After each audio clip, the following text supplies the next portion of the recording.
Hey, my dudes, welcome back. Today I'm going to be talking about 7 things that I really am not a big fan of on my Model 3 Performance. Some of these items are not Model 3 Performance specific. Some of them are specific to the Highland. I'm specifically talking about my Model 3 Performance Highland 2024. So let's get started. So right off the bat, I'm going to say it for what it is, and I think anybody buying this car should be knowledgeable of this, especially if they're not used to driving a fast car. You are going to need a radar detector. I'm not exaggerating that at all. Some of the times when I'm driving this car, it feels so fast, I start to gray out. My vision gets really bad. And you don't realize you're going 70, 80 miles an hour in a 45. I'm not trying to be that person that drives like that or says I drive like that all the time, but when you put your foot down and you don't expect it to get, be so fast, you're going to be driving unreasonable speeds. And for that, even if you're a cautious driver, I would highly recommend just getting a radar detector. I have yet to buy one myself. They're pretty pricey. I'm looking at a specific one that's like $500-600. But when I end up getting one, maybe in a couple months, maybe for Christmas, I'll upload a video and I'll probably have a lot of talking points to talk about it. So Tesla specific, mainly towards the performance, I would highly recommend a radar detector, but not having one owning this car is a pain in the ass. So Tesla, you're making your cars unrealistically fast. I mean, unreasonably fast. This is ridiculous how fast this car is. And I've driven a lot of fast cars. I would say number 2 on my list out of 7 is the staggered wheel setup. So the wheels look awesome. I love the warp wheels. I like the aero caps. Maybe I'm the odd bit out of the group that prefers the aero cap look. I think it looks really cool, modern, sleek touch, and it helps performance as well as aerodynamics, efficiency, whatever. But I have yet to do a tire rotation, and I probably will never end up doing one because I can't. First off, I have a staggered setup. So until I get a squared setup, which is the same diameter, size, and width wheel on all 4 corners of the car, it's going to be very expensive. I haven't done research on these tires, but I think they're like $300, $400, $500, $600 a piece. So I need to do a staggered setup next year. I'm looking at maybe Volk T37s by Rays. I've always wanted those on one of my cars for 10 years. I'm looking at possibly some BBSs.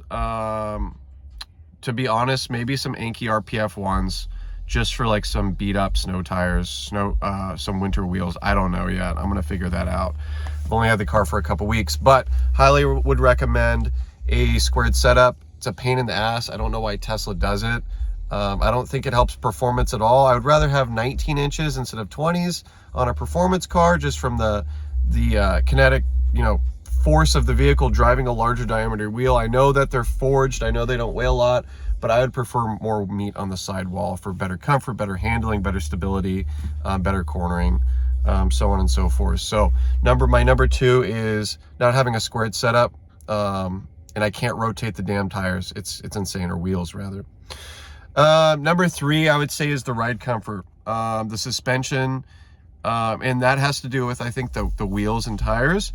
But even on standard mode, you feel a lot of bumps. And I came from a huge different variety of cars. Some of them had HKS suspension that was made for track. Some of them were not air ride suspension, but adaptive suspension on some vehicles I've owned. I would say this is a good in between those. It's a very firm setup. Even on standard mode, I've never used sport mode suspension on here, the option, but I'll say it for what it is. It's a very rigid chassis, very low center of gravity, but I think the wheels have a lot to do with it, not a whole lot of sidewall on the tires. And that's another reason I want to get a squared setup. But just be aware that it is no luxury car. It's no BMW, it's no Mercedes, Audi.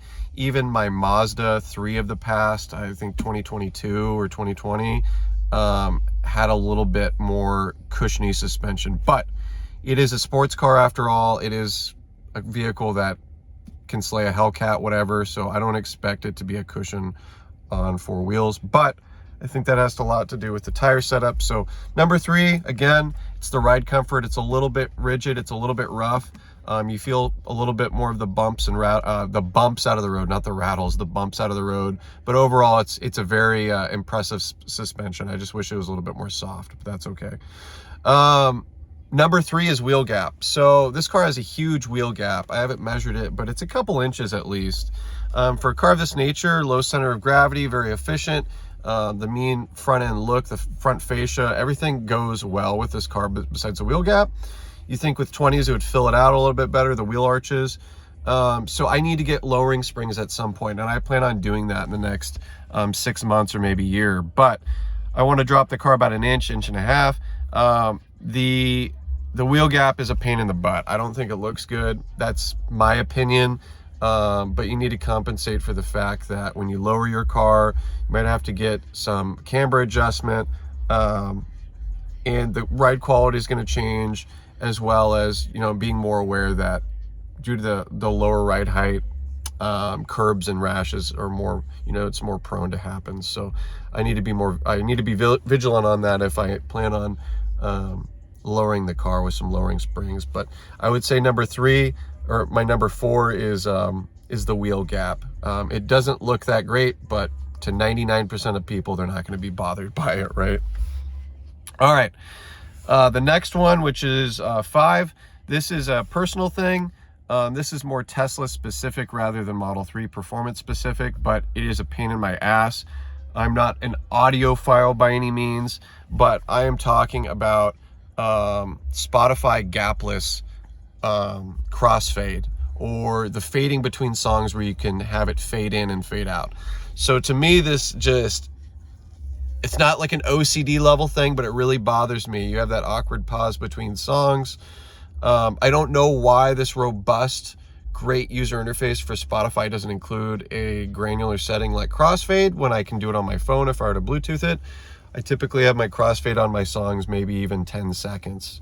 I listen to a lot of dance music, so I like feeling like I'm in a club when I'm driving, right? So I can't crossfade. So I'm kind of sitting in silence sometimes for 3-4 seconds. And that's a pain in my ass.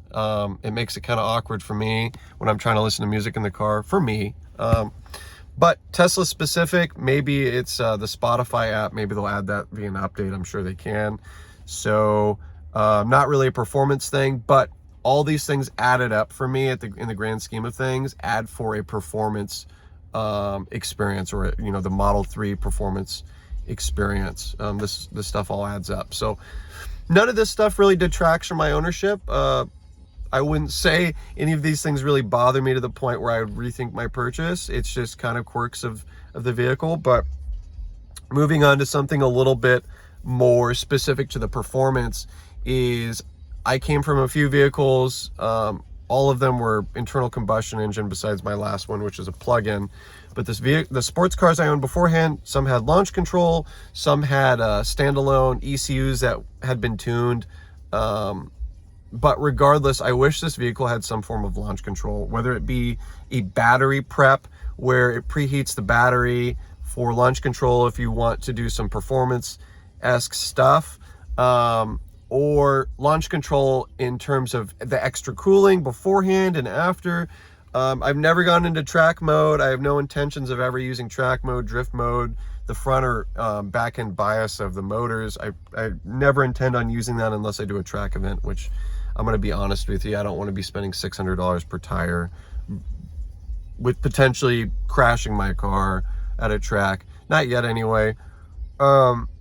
But I wish there was more performance settings that were able to shave down, or at least give you more perception of speed or some way, or at least add additional cooling, something like that. Maybe it's launch control, maybe it's additional fan control. I don't know. I think that would be kind of nice. Track mode's cool, but I'm never going to use it. To keep this short and sweet to maybe about 11 minutes, I'm going to say the battery preheat function. This is maybe not performance specific, but you'd think if you have a performance oriented vehicle, you'd have, again, additional settings towards preheating. I know the preheating can be done via supercharging. So you can select it in the maps that you want to go to a supercharger, and the car will start preheating the battery, yada, yada, yada. But if you wanted to take this thing to a track, unlike me, preheating, having that option would be awesome for those folks. And I would assume that 0 to 60 runs could potentially get shaved down a little bit if the vehicle's been preheated beforehand. That's thermodynamics with battery architecture, I guess. I don't know. Food for thought. So anyway, that's all I got. That's my 7 things. This is more for fun, but as I own the car longer and longer, I find more and more little tiny things to nag about. But again, this doesn't detract from my experience at all. Every single day I get into this thing, I feel blessed. Every single day I get into this thing, I am excited to drive it, even if it's just to drive it a block around my house. I am ecstatic every time I get into this thing. And I've owned so many cars, and I've never felt this way about anything besides my one of my previous cars which was a Skyline, an R33, and a Supra I owned, but those were maintenance nightmares. So with that, I'm gonna end it. I appreciate you guys watching. Subscribe if you want to watch more content like this, but peace, guys.